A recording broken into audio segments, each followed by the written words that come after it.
नमस्कार दोस्तों, मैं हूं संजय कथुरिया, प्रोफेसर बड़ा बिजनेस प्राइवेट लिमिटेड। और आज जिस कोर्स के बारे में आपको बताने वाला हूं वो एक पाथ ब्रेकिंग कोर्स है। उसका नाम है फंड रेजिंग। जी हां, देखिए, कोई भी जब स्टार्टअप चालू होता है या कोई भी मिड साइज कंपनी भी हो जाती है, उसके लिए फंड रेजिंग बहुत इंपॉर्टेंट होती है। तो फंड रेजिंग जो होती है वो दो तरीके से हो सकती है। पहला, आप उधार ले सकते हैं। दूसरा, आप जो है कंपनी के शेयर्स बेच के शेयर्स के अगेंस्ट पैसे ले सकते हैं।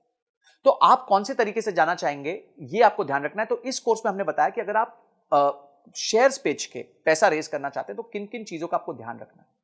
उसके लिए आपको इन्वेस्टर्स के सामने पिच करना पड़ेगा। देखिए, उधारी में क्या होता है, उधारी तो बड़ी सिंपल है।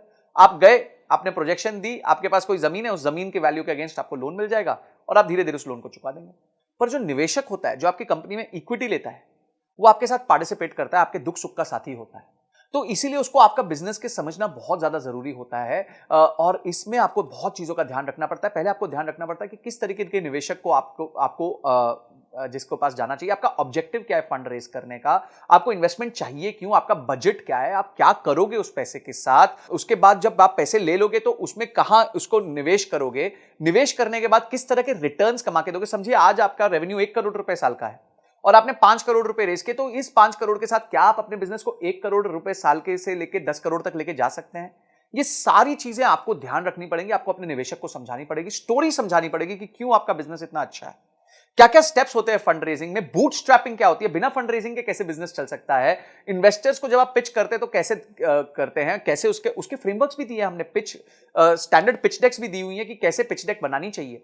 उसके बाद आपके प्रोटोटाइप्स क्या होते हैं पिचिंग के, आपके टर्म शीट क्या होती है, ड्यू डिलिजेंस क्या होता है जब लोग आपके बिजनेस को आके समझते हैं। उसके बाद किस तरह का पेपर वर्क होता है, आपका शेयर होल्डर एग्रीमेंट क्या होता है, शेयर सब्सक्रिप्शन एग्रीमेंट क्या होता है, कंपनी की वैल्यू कैसे तय की जाती है कि भाई ये कंपनी 100 रुपए की है कि 200 रुपए की है।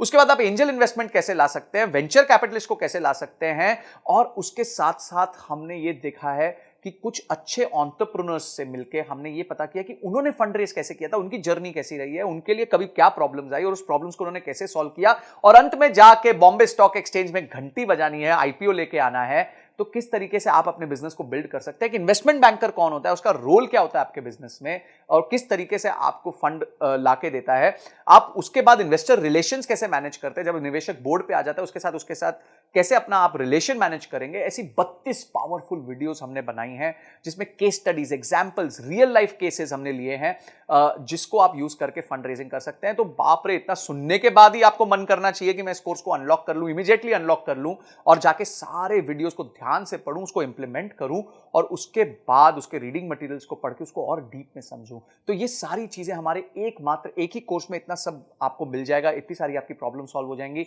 आपका गोल है अगर कि कंपनी के लिए फंड रेज करना है, तो आप इस वीडियोस को देख के बहुत अपने आप को इक्विप कर सकते हैं, प्रिपेयर कर सकते हैं। इसके साथ हमने 450 फंड्स की लिस्ट भी दी है, जिनको आप अप्रोच कर सकते हैं, उनके फोन नंबर के साथ, उनके किसको आपको अप्रोच करना है उसके साथ। ये सारी चीजें हमने इसके साथ फ्री रिसोर्सेज दिए हुए हैं।